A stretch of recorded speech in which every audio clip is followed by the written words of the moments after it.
Good morning, everyone. I'm very happy. I'm super happy, we're super happy that you all came. And this is our first talk for Talents, our first public talk, actually. We started the program yesterday. And for this first talk, we are joined by Academy-nominated filmmakers, documentary filmmakers. I'm very happy we could bring them to us in the middle of their campaign. And these filmmakers are very interesting because they come from different countries, different backgrounds, from the US and from Iran. It is Sara Khaki Mohammadreza Eyni, who did a documentary film as joint filmmakers, and Andrew Jarecki. Please welcome on stage Orvan Irabia as a moderator. He's a good friend of Talents also and had his first talk last year actually here on stage. So please join me on stage, the three of you.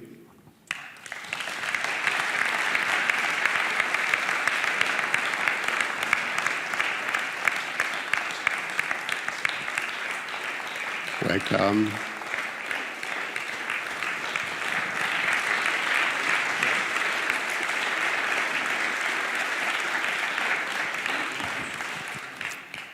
Please enjoy the talk. Good morning. No, I need an answer. We're waking up here. Good morning, everyone. Okay, welcome to Berlinale Talents again, and thank you very much, Tobias and the team of Berlinale Talents, for having all of us and for welcoming such a brilliant group of our world of film. So much to say in the beginning. First, that I'm truly honored and happy to be sitting next to these three wonderful people to talk about their work, their new films, their big success, and then to tell you all that it's a great thing to be here. I was telling one of the Berlinale Talents team, Joao, who's a filmmaker himself, that 21 years ago, my partner, who's a filmmaker, was in your seats in Berlinale Talents. She went back home and she told me about things she heard in talks and panels in Berlinale Talents. And I still remember and use some of the memories of what she told me. So even as a passive attendant of Berlinale Talents, I was not personally here, it still left its mark on me. So I hope you will end up, after this experience, carrying with you some challenges, some ideas, some thoughts that will stay with you. Now, I move to my brilliant guests. I will begin by asking you to do the challenge that is always the worst challenge possible in the beginning of trying to develop your film, but I think by now you're ready. What is your film? So let me begin with you, Sara. What is your film, Cutting Through Rocks? First of all, it's really an honor to be here in conversation with you, Orwa, and you, Andrew. So Cutting Through Rocks tells a story of a woman who lives in the northwest of Iran, the only female motorcycle rider in the northwest of Iran, and someone who had been a midwife and delivered 400 kids. And now the film starts with her wanting to run for a council seat, and with against all the odds, she wins and becomes the first woman to run and take this seat. And the film kind of follows her journey of with the little local power that she gains. She starts to push boundaries for women and girls around her. Of course, there are backlashes along the way, but we see the changes that she's able to bring to this community. Thank you very much. Andrew? No, wait a minute. I want to show a clip from the film first. Can we play the clip, please, my friends in control? The clip pre-elections.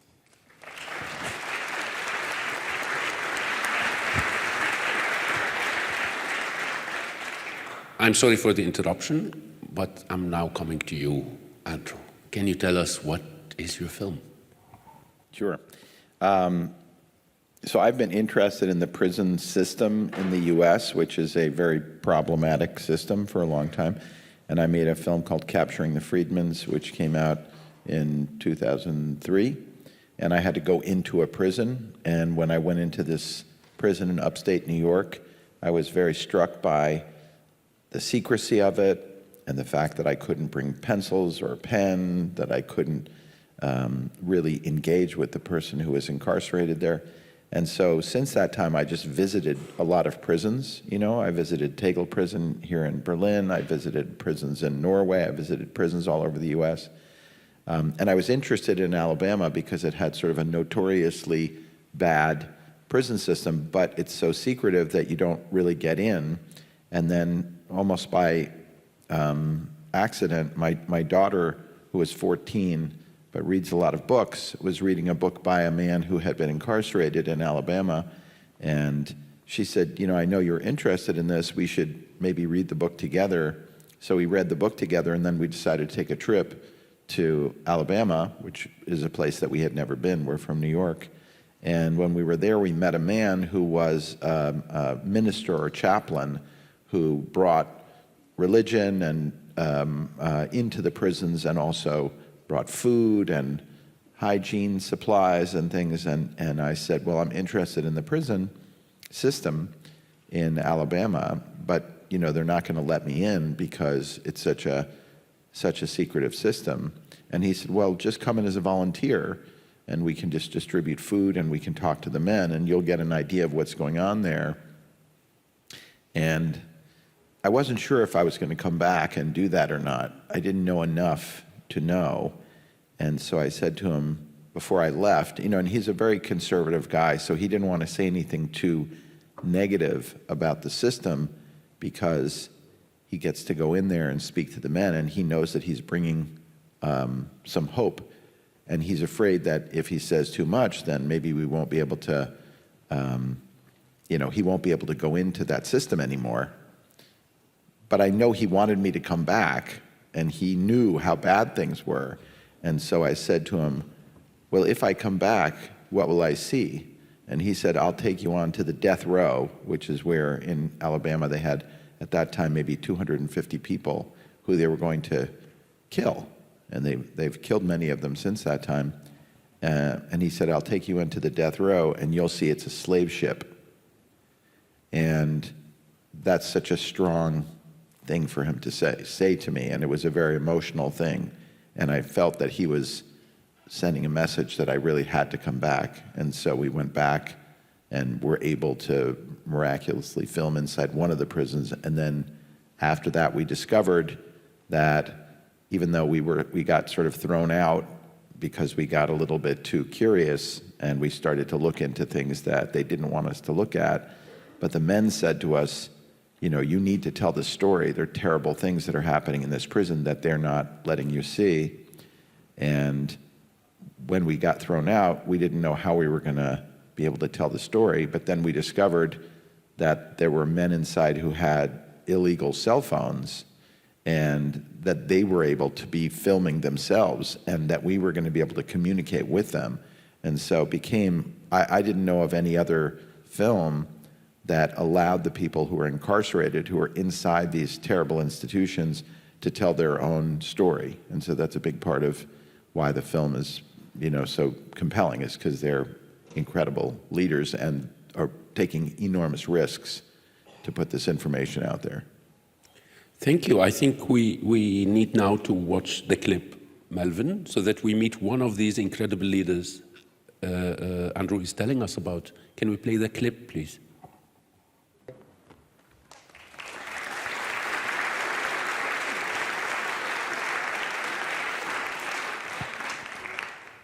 Coming to you now, Mohammadreza.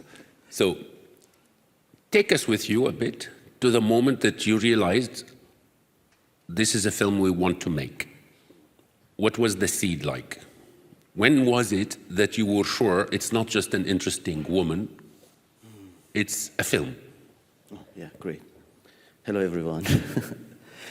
Actually, story started with Sara. Sara was in New York and I was in Tehran. And one day she called me and told me the story that now you know about it, after Sara trying to give you a little bit of information. And first of all, this is, as you mentioned, it's like seeds, small seeds, but you need to go there, especially for observational filmmaking. It's really important to spend some time. We call it pre-production, or spending some time with your characters. But it was a process for us. Also, I'm coming from the community, northwest of Iran. It's very rare to find films coming from this community. So for me also, it was an amazing chance to tell the story that coming from my own community. But also because of the nature of the community, for me as a male director, it was not possible to go and make an intimate film there. So Sara, as a female director, made it possible. And when we entered to the village, we didn't know that we are going to spend 8 years of our lives making this film. And it was 8 sessions of filmmaking. And each time we spent there for a long time, like 90 days or 70 days. And at the end of each session, we were like, this is the last session. But it was not true, because each time facing with different layers, we're like, no, we need to be more patient with this story. We need to stay there. And I think it's a good question if we ask ourselves before starting a project, that especially for verite filmmaking, for observational filmmaking, that this is really close to my heart, because we are going to ask ourselves this question many times in the process. Really, it's coming from the philosophy of your own life and how you see the world. That way, you need to have the answer, because in the middle of chaos and so many times that you're uncertain about so many things in your life, you should be certain about this answer while making the film. And also, you need to have good partners while making the film. With Sara, I can say in the process of making this film, facing with so many traumatic events, we needed each other. And we started working on this film as friends, and then we got married in the process. So maybe this is a good advice for younger filmmakers. If you want to find a partner, go and make a film. Sara, I want to come to you and ask you, now the film is Oscar nominated, it's a big success and all of that. But if you put all of this aside for a second and tell me, is it similar to what you imagined in the beginning? Not at all. So every time we went to production, we constantly asked ourselves, what is the story? And because of the observational nature of the verite filmmaking that we wanted, everything kept on changing. There were so many twists and turns into the story, into the real life, which is, the story of all of our lives. Change of plans, things doesn't happen the way you envision them to happen. You kind of like think about how this potential lead character would, take actions, and you would kind of write about it, you think about it, you anticipate, you plan your shoot, you go there, nothing happens. And you have to kind of be adaptive to the reality of the situation. You have to wait around, you have to make changes to your trip, to your production trip. And so all of that constantly put us back to the first question, what is the story? And even when we had the moment to Mohammadreza shooting and we would come back home, I constantly was doing sound, Mohammadreza was doing the shooting. And so even, I'll just put aside the challenge of trying to make sure that we actually end up shooting every day. There were a lot of hurdles along the way, and there were a lot of times where we weren't sure if we would ever finish the film. But once we had some footage, we would come back and try to look at it. And then that idea that we had in mind about what that story is with what we captured sometimes wouldn't match. And then you're like, so this is a story I had in mind, but I'm back with these potential moments that could become 2 or 3 scenes of a movie and they have nothing to do with each other. So how are you going to even think about structuring it in an edit? So there were constant questions of how is this going to move forward? And I think the only, in retrospect, the only thing that gave us the answer was really being patient and trusting our instincts about what it is that we think is important of the story, and adapting it in that sense, also in the edit as well, at the end when we finished and we had over 200 hours of footage. Andrew, I think you even had less control over your own material in the Alabama Solution, because naturally you can't design, what will your characters, incarcerated characters, be able to film, and when will they be able to give you a call or give your co-director a call? And so how did you deal with this impossible to control situation? How did it change the way you make it into a film? Well, I worked very closely with Charlotte Kaufman, who's my co-director in the film, and she's just an extraordinary talent. I mean, she really is like, I say to her, and I've said this to her parents, because she's quite a bit younger than me, and I've said, I don't think I've ever worked with anybody on anything where I was able to be so reliant and be able to trust that they were going to be able to do the work if I wasn't there. And so it was a partnership. I've been married to somebody else for 35 years, so it's not that kind of partnership. And actually, my wife and Charlotte have gotten to be very good friends because we've been working on the film now for more than 7 years. But I envy what you guys have also, because it's incredibly important to be able to rely on that other person. And especially when you have people who are in jeopardy, who are incarcerated, and don't have access to their telephones. They need to get a phone. Not everyone has a phone, of course, in prison. And in the United States, nobody's supposed to have a phone in prison. It's not like some people have phones and some people don't. Nobody has phones officially, but they would have to get their telephone or get access to a phone.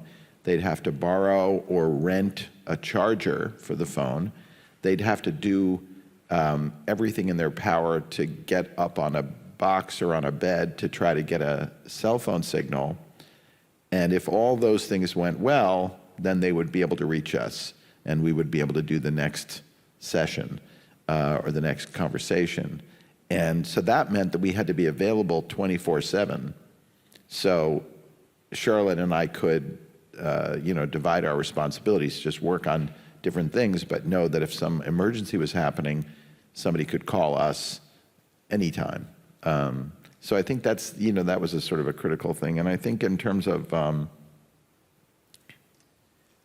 what Sara was saying, it's very important, and I hope that this audience, especially like young filmmakers, are not intimidated by, seeing people that have made a film and the film has gotten some, acclaim.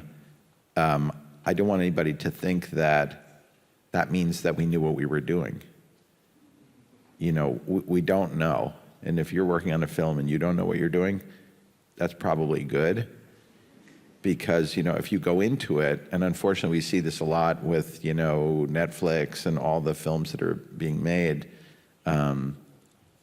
sometimes somebody will just send you like a deck, like they're doing a corporate presentation, and they'll say, we want you to make this film.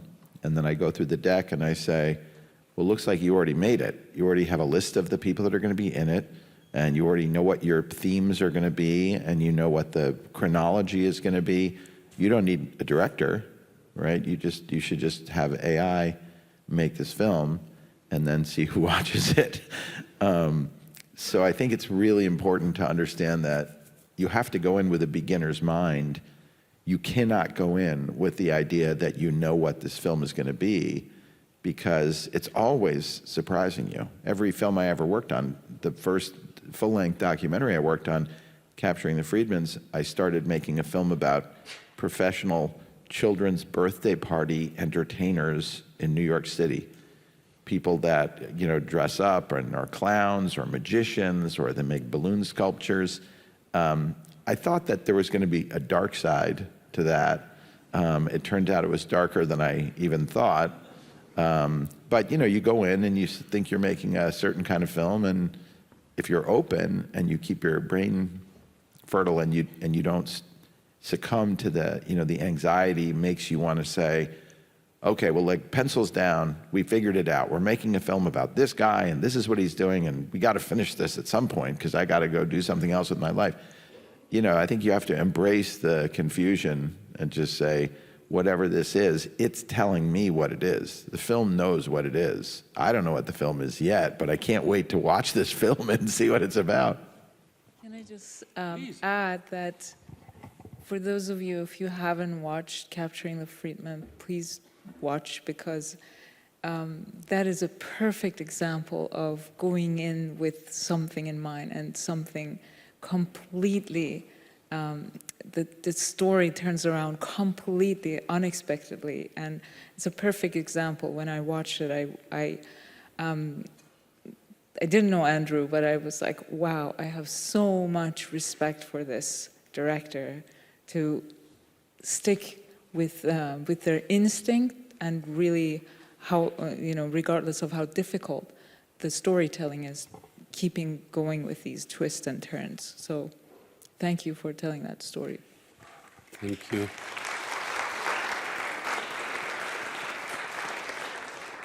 Would you, Andrew, like to return the good words now or later? Yes, contract. So in 5 minutes. I usually wait until the second half. You'll find a moment. There's a light that goes on, and then I know it says compliment the other filmmakers. So I'm waiting. Andrew, you've been making films for a while. Your films are generally truly successful. You're out there. You have experience. You did say that every new film is you're starting anew. You're a novice every time. But you also, even your brothers are all filmmakers. And in a way, there is a certain safety net or expertise that one assumes protects you from feeling, the imposter syndrome many others would feel. Or feeling like waking up one morning and thinking, what the fuck am I doing? This is absolutely not going to work. Everybody will hate it. So can I ask you to be specific and tell us about that kind of doubt? Did you experience it? Did it come with the Alabama solution? Were there moments that you felt like, how can I escape this? How can I pretend I'm sick and not finish this film?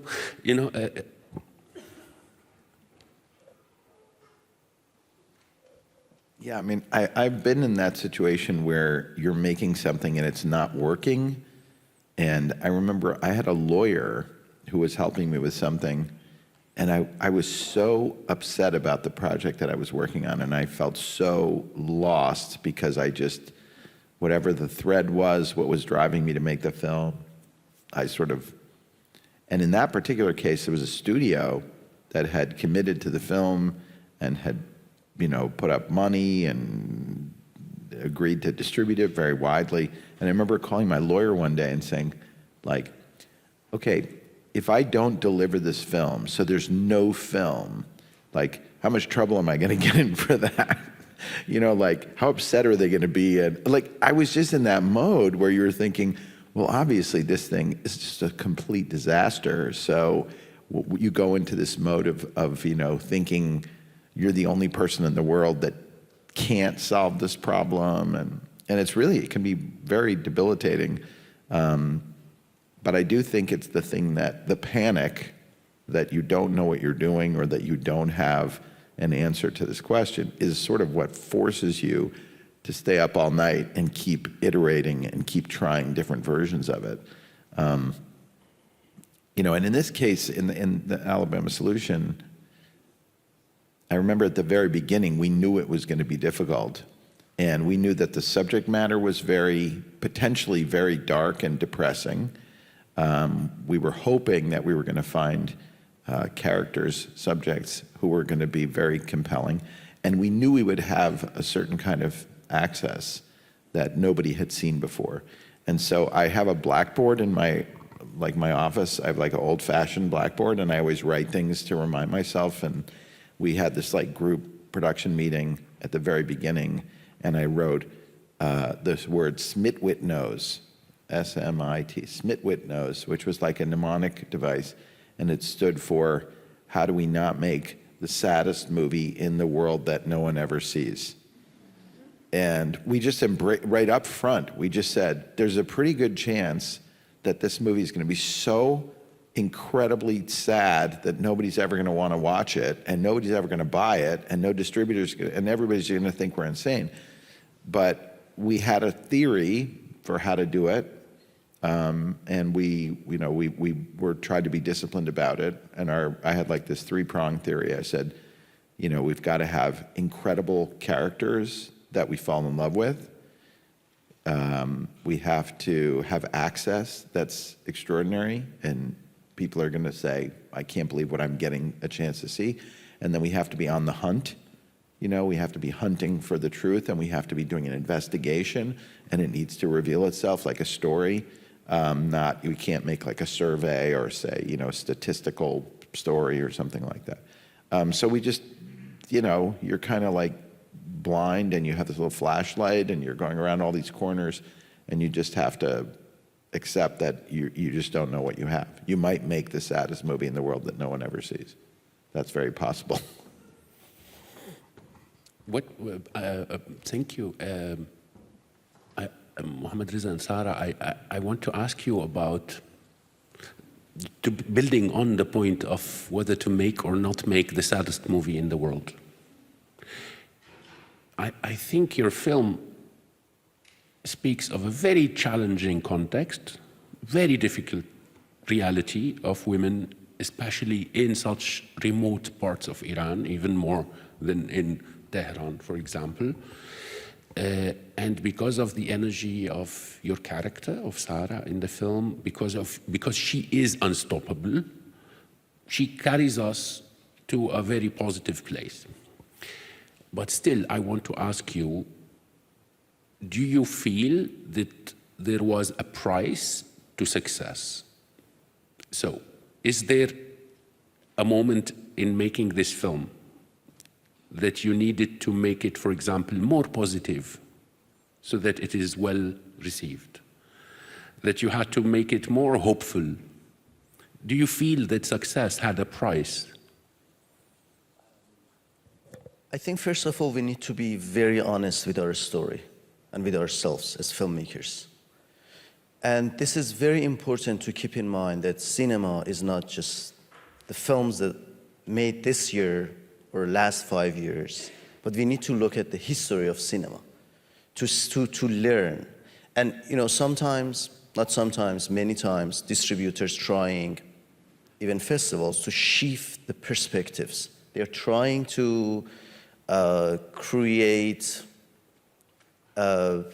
space for films that is sometimes dangerous for younger generation that they're going to make films. So that way, we need to stay with our intuition about our story. And I remember, for example, I have an example for this.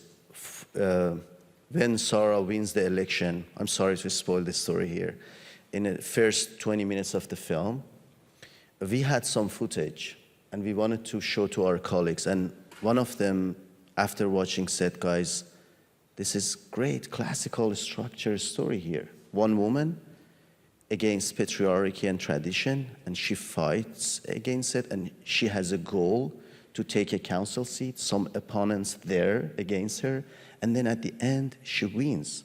Wow, you have everything here. You can now submit to festivals and distributors waiting for this film. But for us, both of us, it was important to stay 6 years more with a lot of challenges to see how she uses the power. So, it's very much connected to the idea of the filmmakers, that what they are looking for.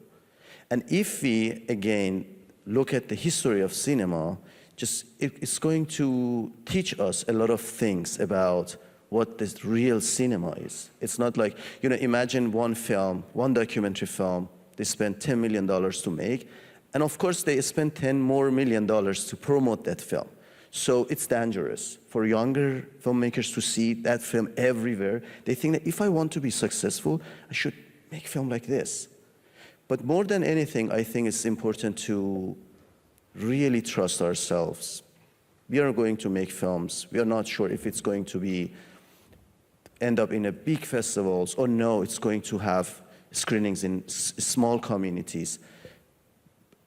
I think really it doesn't matter. It's all about ourselves and our film. And also, maybe we find some partners in the process. Maybe they think that they know your story better than you, and this is red flag. And we have found many of them now in the industry. You sit with them, you pitch your project. No, we've had that experience, of course, but we decided to really stay with what we believe. And also the connection between director and the subject, and also fiction filmmakers, between the director and the story is really important. For making film like Cutting Through Rocks, I always mention that we need two Saras, Sara Khaki behind the camera and Sara Shahverdi in front of camera. And you have to have that connection to stay 7 years in the field just following the story of that person. If you don't have that connection, if you don't believe that you are following something important, it's not possible at all. Especially for films coming from like my home country. We faced with so many obstacles, so many problems, so many up and downs. And as Sara said, we're not sure we are going to finish the film. And it's like a miracle, really, each time watching the film on a screen, and now we are talking about the film. So I think we had the actually sense of uncertainty, and sometimes not even thinking about finishing the film. Also, I think we need other sources, not just cinema in our film, other people to inspire us in the process. For me, Persian literature was really helpful. Hafez or Rumi really helped me. Or the philosophers that I admire, they helped me, because we need meaning more than anything. We need to know why we are doing this.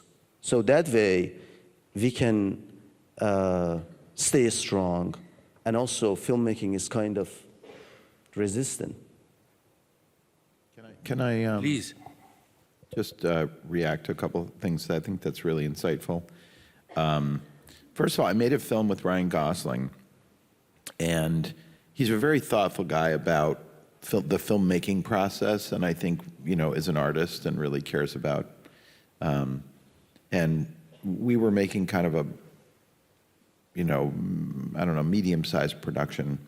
And he said, I'm starting to think that I should only make films where the entire film can be made by a crew inside one van, right? That I don't want to have trucks and large groups of people. I just feel like my temperament is, I need to know we're all just doing the work. And that's why I love what you guys do, the fact that one of you is working on sound and the other one is shooting. And in my case, Charlotte is usually the one with the camera. And then we'll have an outside DP or somebody like Nick Krause, who shot a lot of our film. But I think that keeping it small and keeping it homemade and not letting the film, run away, recognizing that you guys were able to do this for so long because you were the personnel. If you were working for a studio and they had given you millions of dollars, the film never would have gotten made, because you would be looking at footage that was sent by somebody else, and you'd say, oh, well, maybe we don't need to go to Iran for this extra trip because the network is telling us they have somebody local that's going to do it. But ultimately, my dad always says, but who's going to do the doing of it? Somebody says, well, we have this great idea, let's go start this thing. And my dad says, who's going to do the doing of it? You know, that's sort of, and the other thing I want to say is that we understand and we recognize that these people who we're putting in our films, the subjects of our films, we're asking them to reveal themselves. We're asking them to be vulnerable.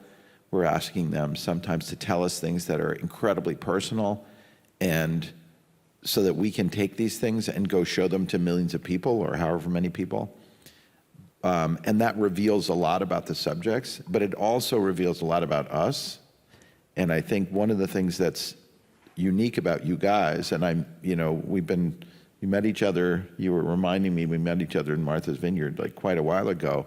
But I remember from the first time that we met, you know, you have such a warm personalities and you are so sincere that there's no way somebody could spend 5 minutes yes. with you.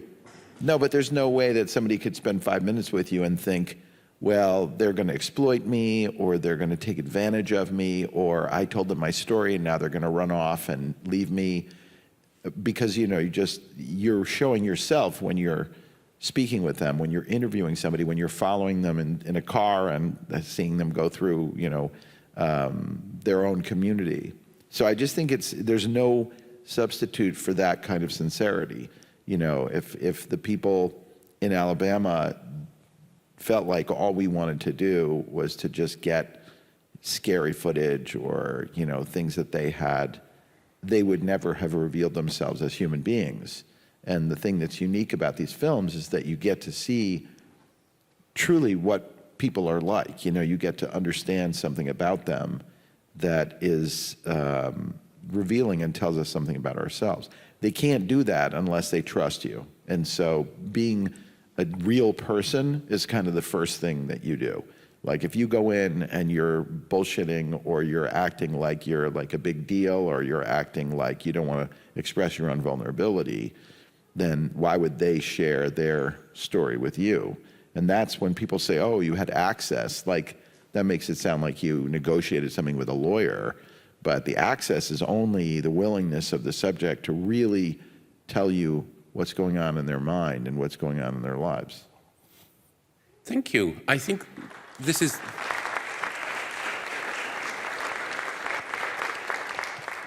Thank you all. I think I'll make a sharp turn now.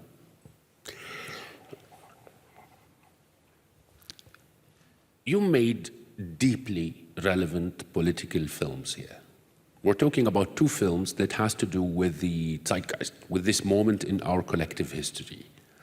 One in Alabama in a prison, and the other is in the northwest of Iran in a village.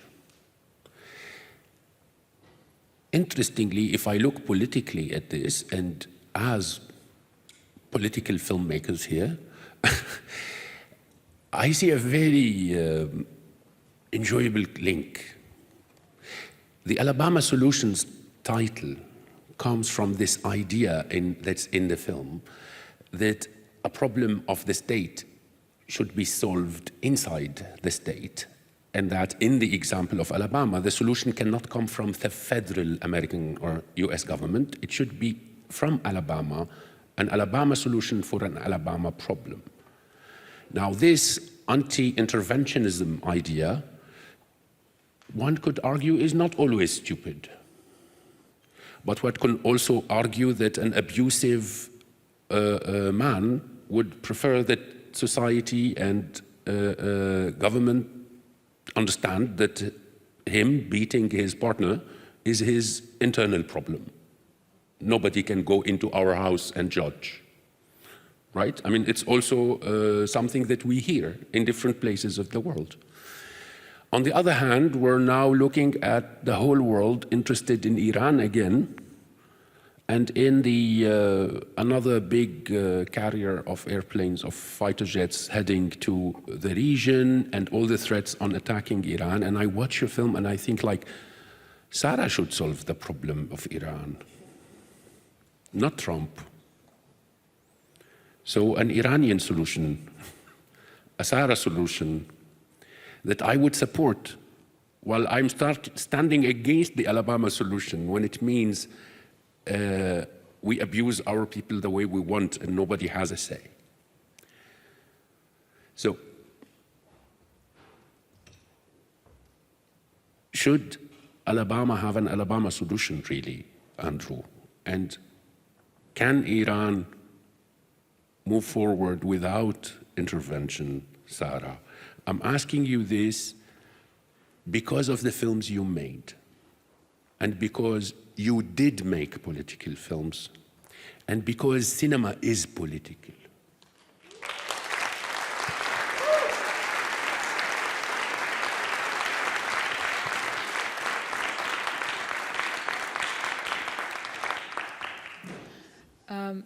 Thank you for that question, Orwa. And before I begin talking about that, I can talk about my own experience as someone who was born and raised in Tehran, and then I grew up witnessing so many strong women, people, I would say men and women, but particularly women in my family, my extended family, who really had a really clear idea about what they wanted in their life and where they wanted to go, and the amount of people they influenced along the way. And then I left Iran at a young age to United States. And then because of the story that I was so drawn to and became an integral part of myself, I moved back to Iran. And you know, this idea of re-immigrating back and revisiting myself in a way on a day-to-day reminded me that idea of how resilience is it's in the DNA of being an Iranian. Even on the day, so you're talking about whether or not the story is political. In some ways, we went into it not even wanting to make it necessarily a political statement or political story. We're just telling an extremely local story about a woman who's using this extremely local power to make a difference. And that, you know, just the act of living comes hand in hand with being resilient, and you cannot separate the two. And so when we were witnessing for so long that, you know, the longer we followed Sara Shahverdi in this village, the longer we became interested in what is she going to do next? How is she going to go from one setback to another? How is she going to turn the idea of, if somebody tells her, no, you cannot construct something here, no, you cannot hold a stamp and rule this little village, because yes, you were the first, you know, you got the highest votes, and technically whoever gets the highest votes gets to hold a stamp.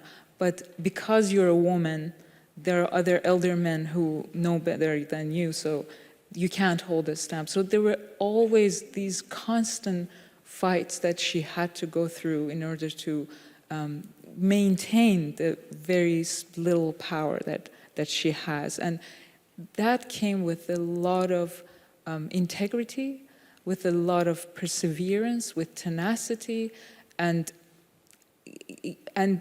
that's really the only way that she could move forward. And I wanted to say that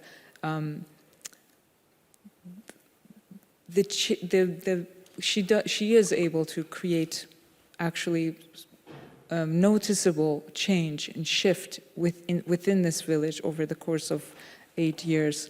And these are really the result of a very, not an overnight journey, a very like a steady journey that this one individual has in this one particular location for her community. And so the shift actually happens on a very local level from this extremely local person.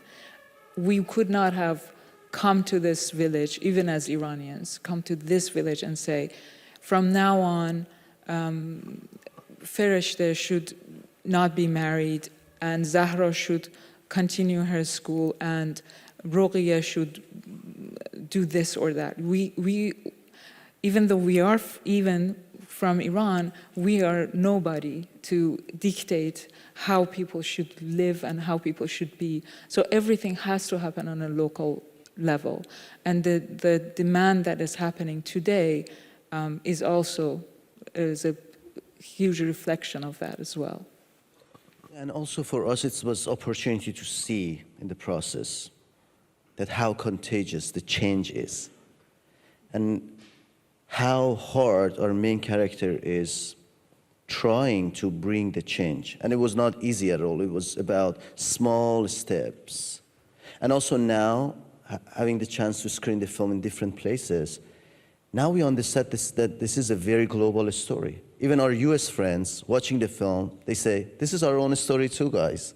Because now we have a lot of similar challenges on this world. And as you mentioned, we need people like Sara Shahverdi to bring change. And we both believe that change should come from the community itself.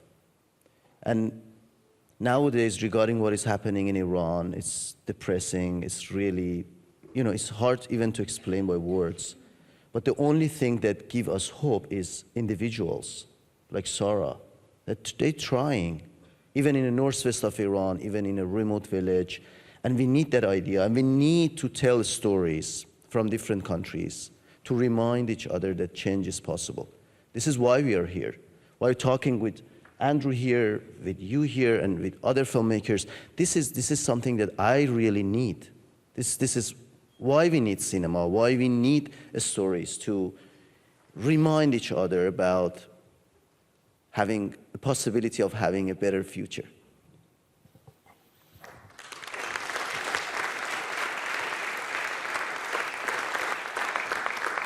I mean, one of the things that we see in Alabama, and you see it more happening more frequently, is that the penalty for telling the truth is death. Right? The penalty is not just that you're going to be criticized or whatever. That ultimately, in an authoritarian system, if you continue to object and you don't capitulate, you will be killed. Like, that's the goal, is to, we talk about like ethnic cleansing. This is more like, political cleansing, or, if you go against the authoritarian system, then you will be eliminated, And I was just telling these guys that I opened my New York Times app this morning, and the front page, the biggest story says that the administration has issued subpoenas to the social media companies, to Meta and other companies, saying that they want access to people's social media accounts so that they can see who has been critical of ICE, right? So the US government, theoretically the land of the free, is now issuing legal subpoenas threatening companies that have all of our data to say, we just want to understand, who doesn't like our ideas. This is like a thought police that's happening in a country that pretends that it doesn't have thought police. And that creates a lot of anxiety, and all by itself, it quells dissent. So in our case, Robert Earl Counsel, the main, one of the main two subjects in our film, when he uses his telephone to demonstrate what's happening, when he reaches out, he was on Democracy Now! Like 10 years ago, he just somehow got on a phone and ended up talking to Amy Goodman on, broadcast. And she said, I'm speaking to you from solitary confinement in Alabama. Yeah, that's right. And he's so, he's so fearless that he's willing to get into a huge amount of trouble. And in fact, they've tried to kill him multiple times. And you see in the film that, he has the audacity to announce a work strike where they're going to use peaceful methods to try to expose the corruption and the brutality in that system. and their reaction is to try to kill him, and they come very close. He loses the sight in one of his eyes. He's in solitary confinement, surrounded by rats. I mean, they get very close to being able to end his life. So I think that what we see, whether it's, Sara, or we see whether it's this Sara or the other Sara, the reality is like you're doing something brave and you're taking aim at a system which is trying to eliminate your voice. And so I just think it's so impressive that, that you guys would spend all this time being willing to speak out against your government, that the people that were working on our film, we felt very lucky that those men in the film were willing to speak out and are continuing to speak out. Even now, they just announced a new work strike, and then they were put into solitary confinement. And then, luckily, this is the last point I'll make about this, because millions of people have seen the film, we were able to let people know that the men had just been put into solitary confinement, and there were thousands of reactions, people who were calling the prison. We made a little, on the website, we made like an action button so you could very easily find the phone number. And so thousands of people were reacting when these men were put into solitary confinement. And then they just released one of them just a few days ago, Melvin Ray. And this public pressure is extremely important. So I think that not only are the films important for the perspective, but they're also important because they can gather public attention. People see your film and they think, wow, really, it's kind of incredible. It's like medieval that this is still happening and that women are considered second-class citizens, very much like prisoners in Alabama. But it's without these kinds of stories, people think, well, I guess things are okay, because nobody's at my doorstep. But we see a preview of what's going to happen, and what we're seeing, in the U.S. right now, we're seeing it happen in real life. So the people in our film, the people in your film, are so heroic for being able to take this life and death risk. And in the beginning of your film, the guy says that, leaving a message saying that, what you're hearing about the jail is by authorities. And now I'm here with my phone to show you another perspective from another angle. And this is why we are making films, to show another angle, to show something else. But also, I think, at the same time, sometimes the stories could be dangerous. One very progressive film, like your film, could be used by other authorities in other countries, showing to their people, saying that, look, it's happening in the US. So to compare with the situation and saying that, I love someone write a book about it, and how progressive films traveling to other places could be, used by other authorities for more suppression, for putting more suppression on their own people. And I'm sure they've used that even in the US, like progressive films from other countries showing that, this is why we need to attack them. It's funny, I think that there's a film festival inside San Quentin, which is a famous US prison. And the guys who run the festival, who are brilliant, said, well, this is the film we have to show inside the prisons. And I said, good luck. You have to get it approved by the prison, and even if you guys are very progressive and you've been able to show a lot of controversial films, this film is like a recipe for how to fight the system. They're not going to show the film. And so, we went up there and showed the film to the warden and to the number of different prison authorities, and they got to the end, and they were, people get emotional when they see the film. And they got to the end and they said, well, that certainly was, an experience. And one of the guys said, I think we should show the film. And everybody else was like, who is this guy? And he said, because I think it'll show people at San Quentin how good they have it. So, everybody takes, and of course they did not agree to show the film. They were like, no, we won't be showing the film. But yeah, I think that so it can be used. On the other hand, I would say, it's kind of a great thing that we're pulling the veil off of the bullshit of the propaganda of America's got everything figured out. You know, it's a sad thing because there are a lot of people who've spoken to me recently who've said, you know, I love America and I always saw it as like this shining example, and now we're seeing all these cracks and we're seeing all the problems. You know, we knew about slavery, we knew about that you have 2 million people in prison, but somehow we were buying into the cowboy story, we were buying into the Coca-Cola, and now all of a sudden with Trump, you know, we're not feeling that anymore. We're losing the thread of why America was any different than any other place.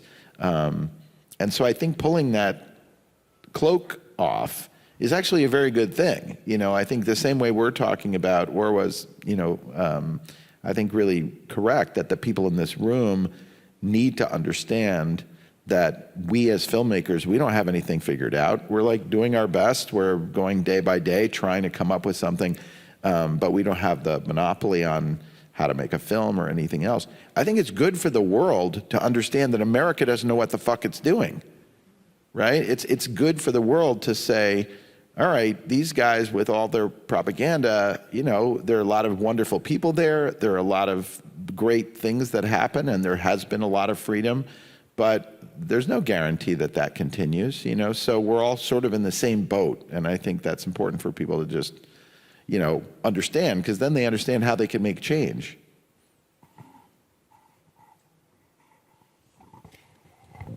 Okay.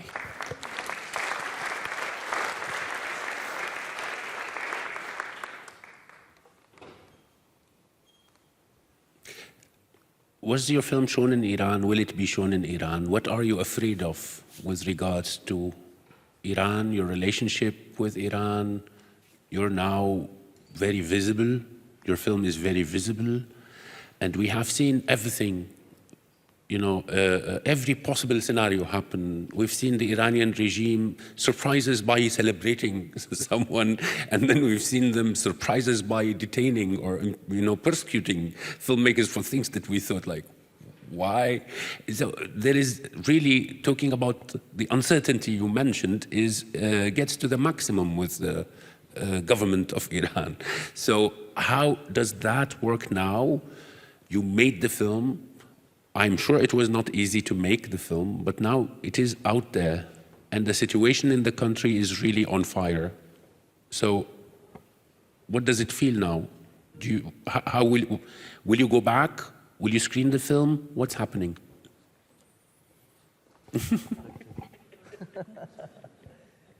So I'm sorry to being always in a position to answer to this kind of question, because it's not just about me, it's about so many other filmmakers like Jafar, like Rasulov, or so many other Iranian filmmakers. We are storytellers, we are not politicians. But they try to put us in a position to react like politicians, and this is strange. But of course we are telling stories to bring change, and they don't like it. They should be now, you know, a film, a documentary film for the first time in the history of Iranian cinema being nominated. So they should be proud. And we have so many other filmmakers from other countries. They can celebrate it with their people. But when we heard about this news, we didn't have even access to internet because of internet shutdown in Iran to share this news with our main character, with our people in Iran. So this is making it complicated, but also, guys, you know, when you spend 8 years making a film, of course you have very good knowledge about that region, that place, so you should go and make other films. And if you look, again, in the history of cinema, you can find that for Kurosawa, for Ozu only make films in one region, or Bergman, or so many other filmmakers. Now we should be there. If we are not going to make those films, who is going to make that? Or this is the story about other filmmakers too. So now being in this situation, being afraid of, or is it possible to go there? Is it possible to make films? This is very hard, emotionally very hard and heavy. And also, before coming here in LA, we had a chance to talk with Jafar about also his film and his emotions. We are on the same boat. And he was thinking about returning back to Iran because he's a filmmaker. He needs to make films. And I really wish we can work on other films. And with Sara, we have a lot of stories that didn't end up in the documentary. This time we are thinking about fiction films. We have so many stories. But is it possible? What is going to happen for us and also for our country? But I think the question is very much linked to that idea of vulnerability, uncertainty, and life, and how do you navigate that, and just really having the deep belief that you stand strongly with what you did and what you hope to do in the future, and just try to navigate life like that, because life has been filled with uncertainties, you know, and just how do you move forward? And sometimes I look back at a lot of the conversations we had with our lead character, Sara Shahverdi. Sometimes she would say, I think of life, and it's really extremely optimistic and even naively optimistic, but sometimes I would much rather have that in mind as a way to guide me rather than feeling filled with fear, you know. She would say, I think of life and its struggles like a mountain full of rocks, and if you chip away a little bit of that rock every day, eventually at the end of the day there is going to be a clear path.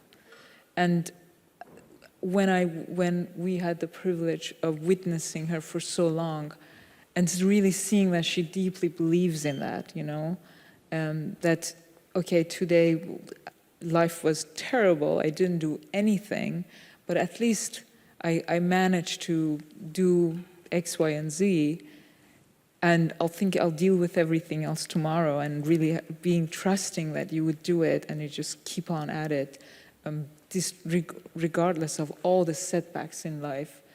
That's the attitude that she leads, and that's how she moves forward. And I see the sparks of hope in unexpected ways, and I hope to cherish that and follow my life like that, because otherwise we have no answer to any questions. They're valid questions that we have no idea how to even think about, you know? I think you're talking about the idea of heroism in a way, and sometimes the heroes are coming from the most unexpected places. You know, here you have this woman who's taking this incredible risk, really, all the time to try to break out and to try to show people that, you know, that their preconception of a lot of the population, which is somehow women are not capable, or women are not, you know, capable of inheriting money, or they're not capable of being able to lead other people. And here she is taking this risk. And I've seen that in Alabama as well, where these are very unlikely heroes. You know, these are guys who, it happens that they probably never should have been in prison to begin with, but people assume that if you're incarcerated, you've done terrible things and maybe you should be locked away forever. And yet I have to ask myself, maybe you did this also, you know, do I have the bravery of the men in my film? You know, would I have been willing to take these risks? Because, you know, the men in our film, the two main characters have life without parole. So in the US, you can have a life sentence without the possibility of getting out. So even if you committed a crime when you were 18 years old, or even if you were wrongfully convicted and you never committed a crime, it's possible you're going to be in prison for the rest of your life with literally zero hope. And yet they're taking these incredible risks to expose the conditions in the prisons on behalf of the other 45,000 people that are in that state who are locked up in the prisons and jails. You know, would I do that if somebody was beating me and somebody was trying to kill me, and the upside was I'm still going to be sitting in these institutions? Like, that level of heroism, that they're willing to take this physical, personal risk over and over and over, knowing that they have a very small possibility of ever being able to escape that system. Like, why wouldn't you just curl up in a ball and just say, okay, I'm just going to try to get through this, and, you know, ultimately my life's not going anywhere. And yet, the resilience, you know, as you were talking about, Sarah, that the feeling that these people still have hope gives you confidence in the human race. You know, it makes you feel like we're not going to eliminate ourselves here on this planet, that maybe there are enough of us who are willing to speak the truth and are willing to come out and object to bad treatment of other people, taking a risk to do that, that there are enough of those people to save the world, maybe, you know?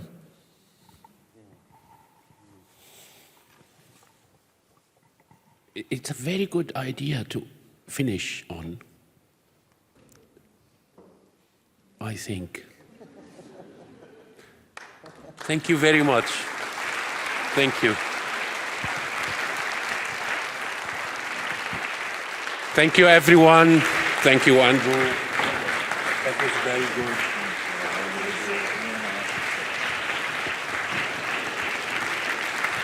Enjoy the rest of the program, and I hope you have a good day.